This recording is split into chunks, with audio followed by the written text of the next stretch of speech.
What's up, everyone? My name is Darius Brockett, and Indiana has now won their first ever national championship in college football, which congratulations to them. They are the first team to go 16 and 0, and also it's their first ever national championship. But after watching that game, I left with a lot of thoughts and a lot of takeaways from it. And my first thought is that the Big Ten has mastered the formula of winning a national championships in this modern era. And you might be thinking, where did you get this ideology from? First and foremost, I want to look at the fact that the Big Ten has won three national championships and they've had three different teams to win it. You had Michigan win, Ohio State, and now Nebraska. But all of them have one thing very much in common. And we could have put Penn State in that conversation if they were to have the year that they had and that we assumed they would have. It is starters, first and foremost, get old, retain your seniors this year of age and take advantage of what you have, and then supplement it with development of young talent and portal guys as well. One of the things that was talked about throughout this national championship run and throughout this national championship week that led up to it was that Indiana's team, on average, is 23 years old. The average college student that is playing in college football right now, at the most, would be 21 years old, maybe hell, even 20. That is the average age for a college football team. So, what is this formula? Well, if you go look at what college basketball looked like last year when Florida won with Walter Clayton, and then you had Houston with that team and Auburn with that team, and that Final Four as a whole, a lot of those guys on those rosters were made up of 5 and 6 year athletes, 5 and 6 year guys. So it seems like the formula is have this old roster, which means they've seen a lot of ball, they're experienced for one.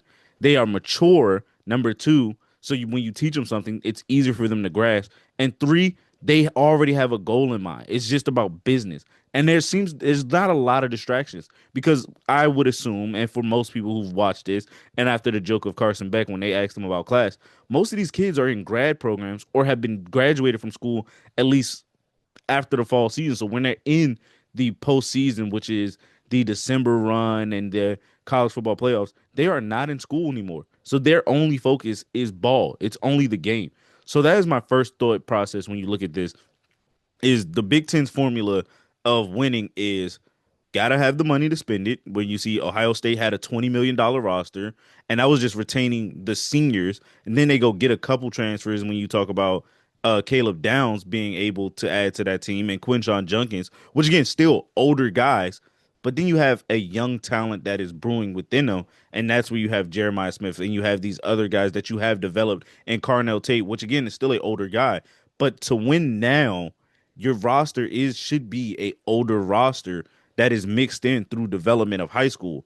But it's either they've been groomed for 4 or 5 years and they've been supplemented through the transfer portal. That is the key of winning a national championship. But also, I came away with this thought of this stars no longer matter when you get to this level in the stage because of what Indiana, Ohio State, and Michigan have done. Indiana, yes, stars don't matter as much when you look at that roster. But again, when you give the age of this team and you look at what they've done, stars kind of go out the window because now you're looking at fully developed grown men out there on the field who have mastered at least up to the college level of what they need to do to win. So it helps them.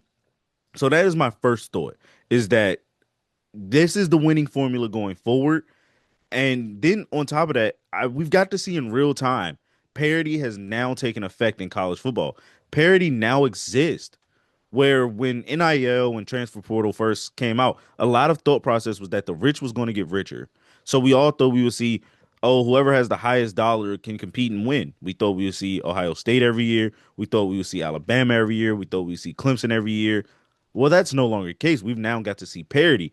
And this year's playoff, I think, was the perfect example of it. Seeing two G5 teams get in where we didn't assume that could ever happen in this reality. But then we got to see a new representative for the ACC, a new representative for the Big 12. We started seeing teams who have never made it into the college football playoffs represent their conference and their teams. Last year, we got to see Clemson and SMU, and SMU's first time making it. This year, we got to see Miami's first time.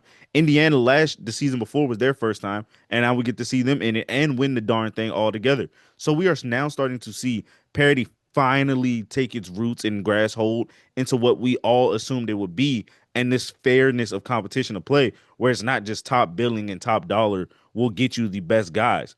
Now we still see the $4 million quarterbacks. We still will see the highest paid receiver and stuff like that. That's not going away. And we're still dealing with it now.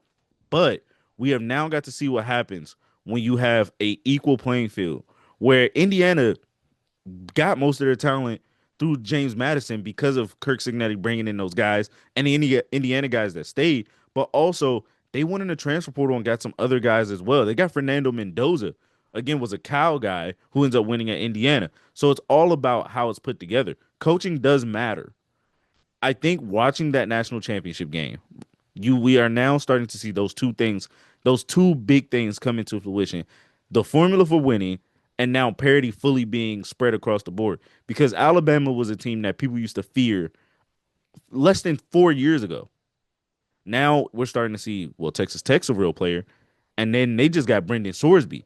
We started seeing Miami become real players again as the U is officially back in most people's eyes. We're starting to see Duke, who got Darian Mensah, win the ACC championship. The Big Ten has now produced three different champions, and we're not seeing one constant variable. And even Oregon still sits there. Now the SEC is, it's always been a tough conference, but it's now looking more like a balanced conference, a more deeper conference. When hell, we even include Vanderbilt in that conversation. It was always Alabama, Florida, LSU, Georgia. Now we're starting to see a Vanderbilt. We saw Tennessee last year in their first ever playoff. Ole Miss, they were first in the playoffs. So I think we're starting to see a lot more of parity take shape and take form in all of this. So that's how I view the national championship. Again, Indiana played phenomenal. Miami played fantastic. Miami had a couple slip ups. There's not too many things that I can take away from that game besides Miami is back. The U is back. I believe that Mario Cristobal has developed a team and developed a roster. And although they might not go heavy in the transfer portal this year, they've developed a lot of high school talent that will put them in a position of being a prominent program in the ACC more and more. And that's going to be real cool to see. Indiana has now accomplished something that no one thought would ever happen. They were the losingest program for over a century, and now they are on top of the college football world.